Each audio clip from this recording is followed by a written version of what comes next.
আমাকে পুলিশের কাছে জানাই প্রত্যেকটা এলাকার মধ্যে সেটা সবাইকে বলে দিতে হবে যে এরকম এরকম এরকম এরকম ওরা কিছু করছে, তখন পুলিশের তরফ থেকে আমরা গিয়ে on HIV आपका जो लाइफ है वो पूरा आउट ऑफ ट्रैक चला जाएगा अगर आप एक बार इसमें फंस गए। एंड इसलिए ये ड्रग अवेयरनेस और ड्रग सेंसिटाइजेशन के इसमें एचआईवी अवेयरनेस के सेशन पूरे नेशन वाइड न्यूज़ का चल रहा है कि थोड़ा इससे भी एचआईवी और एड्स का आउटबर्स्ट जो है वो ज़्यादा हो रहा है। तो इसके लिए आप लोगों को बहुत ज़्यादा सतर्क रहने की ज़रूरत है कि जो भी आप ये कर रहे हैं, अभी आप कॉलेज गोइंग स्टूडेंट्स हैं, तो इसमें ध्यान रखना है कि ऐसी गलत चीज़ों के बीच में आपको नहीं पड़ना है। ठीक ना हुआ था कि मैं बिलोंग करता हूँ महाराष्ट्र से, तो मुझे उधर के भी मेरे दोस्त फैमिली मेम्बर्स बहुत लोग पूछते रहते हैं कि ऐसा क्यों हो रहा है त्रिपुरा में, छोटा सा स्टेट है लेकिन इतना ज़्यादा क्रिटिकल क्यों है। तो ये बात बहुत खराब लगती है। त्रिपुरा इतना अच्छा स्टेट है, सुंदर स्टेट है, लेकिन इसकी पब्लिसिटी ऐसी घटना के लिए हो रही है जिसके लिए मतलब it is not a good thing. उसके लिए हमारी पब्लिसिटी हो रही है पूरे देश भर में या फिर पूरे दुनिया भर में। तो ये इतना इतना एड्स का ये ज़्यादातर क्यों हो रहा है ये पहले आपको समझने की ज़रूरत है।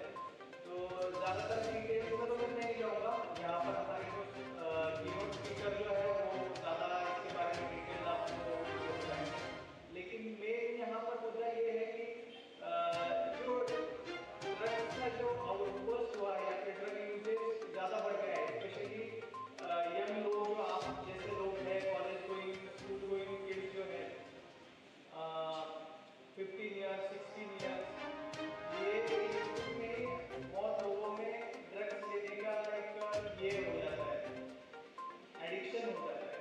और एडिक्शन कैसे स्टार्ट होता है कि कुछ तो नया ट्राई करना है या फिर সবচেয়ে প্রতিরোধ করতে হবে সবাই মিলে, একলা নিয়ে তার একটা পুলিশ এমন কোনো আমরা যখন সবাই মিলে চেষ্টা করবো আমরা এই ড্রাগকেও আটকাতে পারবো। Very good. এই এইচআইভি যারা হয়ে যায় তাদের কি প্রবলেম হয়, কি রোগটা হয়? ইয়েস, এইচআইভি পুরো নামটা ইয়েস, তাহলে আমরা ভালো করে জানি যেমন ধরো এই আক্রান্ত হলে এইচআইভি আক্রান্ত হলে আমাদের যেমন আমাদের শরীরটা একটা ঘর, একটা বাড়ি মতো, আমরা বাড়িটা প্রোটেকশন করার জন্য তালা দিই, তারপরে বাউন্ডারি দিই, ঠিক আছে, তারপরে কি একটা ডগিও রাখি যাতে রাত্রে চোর এলে আমরা অ্যালার্ট হই, ঠিক আছে। আমাদের শরীরটার মধ্যে এরকম অনেক মেকানিজম করা আছে যাতে আমাদের শরীরটা ঠিক থাকে, যেমন বাড়িটা ঠিক থাকলে শরীরটা ঠিক থাকে। যখন কেউ এইচআইভি এফেক্টেড হয়ে যায় এবং তারপর এইডস আক্রান্ত হয়, যদি তার সঠিক চিকিৎসা না হয় তাহলে আমাদের যে বডি মেকানিজমের যে পাহারা দেওয়ার সিস্টেমটা ওইটা নষ্ট হয়ে যায়। তখন কি হয়, চোর যেমনি ঢুকে তেমনি বিভিন্ন রোগ ব্যাধি আমাদের মধ্যে আসে। 2024 ত্রিপুরা স্টেট এইডস কন্ট্রোল সোসাইটির এবং ত্রিপুরা 13 ব্যাটালিয়ন টিএসআরের সহযোগিতায় আজকে এখানে একটা কাঞ্চনপুর টাউন হলে একটা সেমিনার করা হয়। এখানে আমাদের টিএসআরের জওয়ান এবং বিভিন্ন ক্লাবের, এখানে 10টা ক্লাব আছে কাঞ্চনপুরে, 10টা ক্লাবের প্রেসিডেন্ট সেক্রেটারি, ওনাদের সদস্য এবং বাজার কমিটির ওনারা এসছেন, পার্টিসিপেট করেছে এখানে, এবং স্কুলের ছাত্ররা এসেছে। পুরা হল ভর্তি করছিল, আপনারা দেখেছেন এখানে।